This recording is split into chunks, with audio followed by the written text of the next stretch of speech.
Hello, I am a photographer and I'm going to be answering some of your class's questions. What do you need to know to be a photographer? What you need to know is your camera that you have. It could be any camera, but you need to understand how to use it. And you need to understand different lighting situations and be prepared for that. You also need to understand your subject, whatever that is, and you need to be able to do these two things at the same time. So basically I'm figuring out technically how to shoot the photo, and I'm also posing my model at the same time. It is tricky, but practice is the key to this. What camera is most ideal to use? Really, the camera that you have with you is the most ideal camera to use.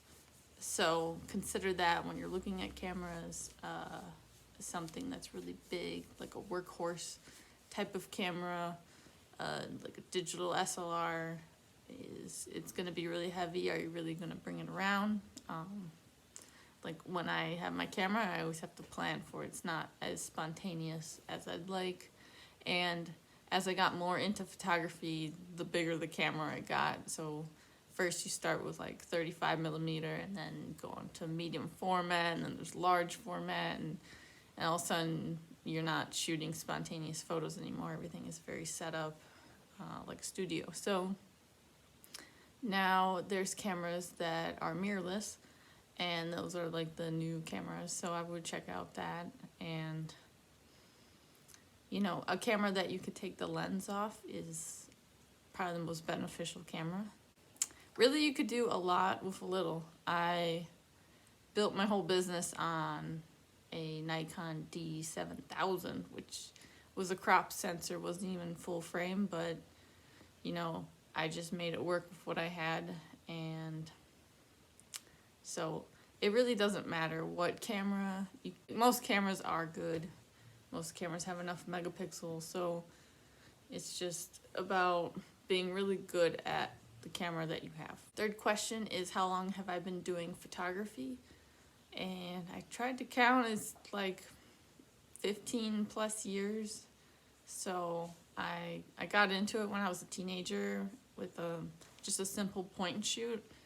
You know, you don't want to invest too much into something that you're not sure how it's going to work out. Graduated in 2009 from the Cleveland Institute of Art, and I have been shooting ever since. How can you tell what makes a good photo?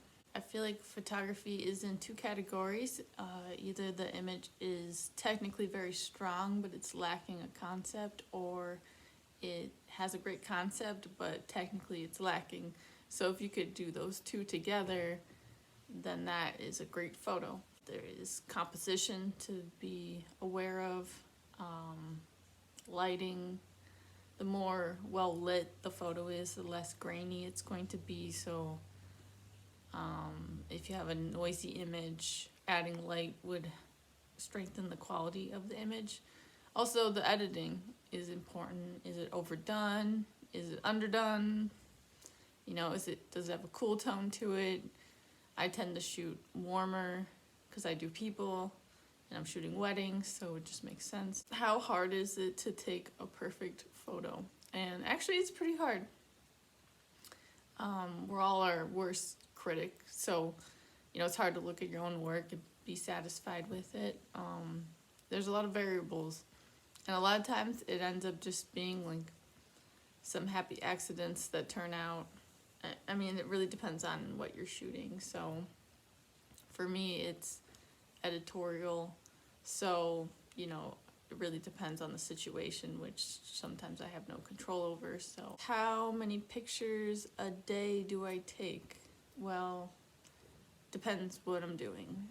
Being a photographer is not about just taking photos. A lot of it's just emails and planning, and you know, actually shooting is just a small part of it. But when I am shooting, I would say an 8-hour wedding, I'm probably going to shoot about 2,000 images, because it is a situation that I can't go back to.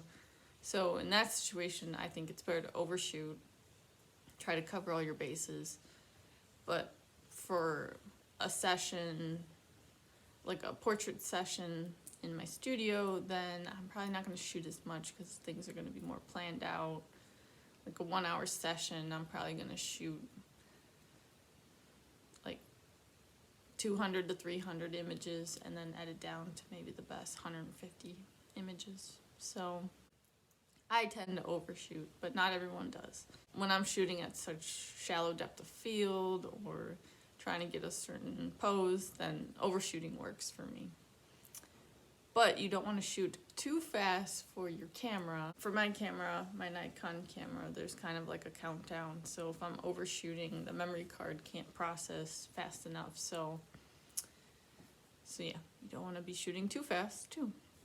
And there's also a shooting mode. So if you are going to be shooting a lot, you could put that on, and then for action photos, that would be good for. How long does it take for a photo shoot? Well, it depends how much is going into it. Sometimes it requires a ton of planning and kind of like building a set or building a concept, getting props, getting wardrobe, makeup. I mean, it could be a whole bunch of stuff, but I would say if it's something that you kind of been doing a lot, you can kind of streamline it. For me, it's people, so if I'm shooting a family, I know the children are not going to have longer than 10-minute attention span, so you have to work quickly. With weddings, people get all dressed up, and then the groom tends to get a bit tired before I'm ready to be done shooting, so people get tired of smiling. How many weddings have I been to? Probably over 100 at this point. I was doing like 20 weddings a year for like 10 years, so I stopped counting at this point, but I have been to pretty much every type of culture and experienced a whole array of weddings. Before I was doing this on my own, I was second shooting weddings. Why do I like photography? I love it because it's about capturing moments that never happen again. It's about freezing time, so I'm really obsessed with that idea of especially showing progress or showing change or time is very interesting to me. When you're shooting a wedding, you're capturing people that are together for just a brief time and then may never come together again, or grandparents that are getting older, or children that are going to grow up. So these pictures, they end up becoming like family heirlooms, and I just feel like honored to capture that. So, but also wedding photography is probably one of the easiest branches of photography to get into, so that also was a factor. I'm a documentary style person, so weddings just made sense to shoot, but I have friends that do all types of photography. You know, there's a lot of different types to explore. Is it hard working a camera? It's hard if you don't know what you're doing.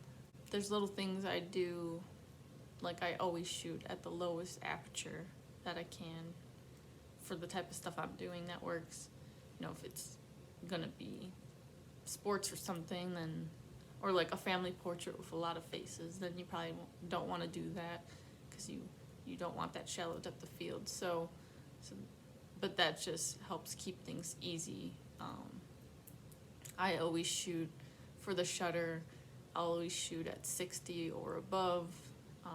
For like hand holding, I know that anything below 60 is going to have camera shake. And then so I always set those kind of the same thing, and then I will kind of control the exposure by the ISO, and that's also a good technique to do for video. It just takes a lot of practice. How do you stop your hands from shaking when taking clearer photos? I love this question because I have this problem when I'm shooting proposals. I get so nervous for the person proposing that I'm over there having my own moment.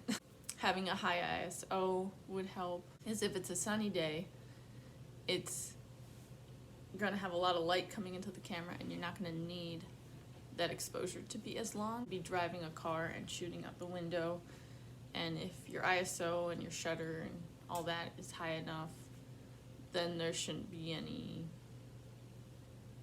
blurriness. So, you know, just understanding your camera settings. And if your hands are too shaky, then there's always using a tripod. But that doesn't always work for like the type of stuff I do, but for other people, that does work. How do you get the best angles for taking photos? And there is a saying about shooting from your hip, and it actually holds true. So if something, you know, you have this view, but then you can get lower and get this view, and that's going to be different than, say, this view. Sometimes I'll put my camera on the floor so I can get the foreground better. And going back to the question of what makes a great photo is also having foreground, middle ground, and background. So those 3 levels to a photo usually makes it a more interesting photo. Yeah, just changing your perspective is a great way. Watching posing videos on YouTube will help you figure out the best angles for a person. People often say like how your hair is parted. This would be your good way versus this way. Sticking your chin out a little bit can get rid of, you know, some little, you know, different angles do different things. Instead of having their arm against their body like this, having that space between it, that will make them look better. If you look on YouTube, there's a lot of resources for that. Have I traveled? Well, I lived in San Francisco, California for 6 years, and I traveled up and down, you know, shooting. A lot of my work has allowed me to travel locally, like to Detroit or Pittsburgh, Columbus. Photography is great because sometimes it can allow you to travel for free. Is the amount of money she gets is the number of pictures she takes or the quality? And it has to do with the quality. How you want to figure out how much you want to pay yourself is figure out how much your budget is, how much it takes for you to live, and how much you want to make per year. Then you want to divide that by the amount of weddings you're going to book. So if you have 20 weddings and they're all $2,000, then that gets you your total there. So yeah, it really does have to do with your experience and what your portfolio shows, what you bring to the table, and your knowledge. So obviously, you're not going to want to price yourself low if you've been in the game a long time. So what's your favorite picture?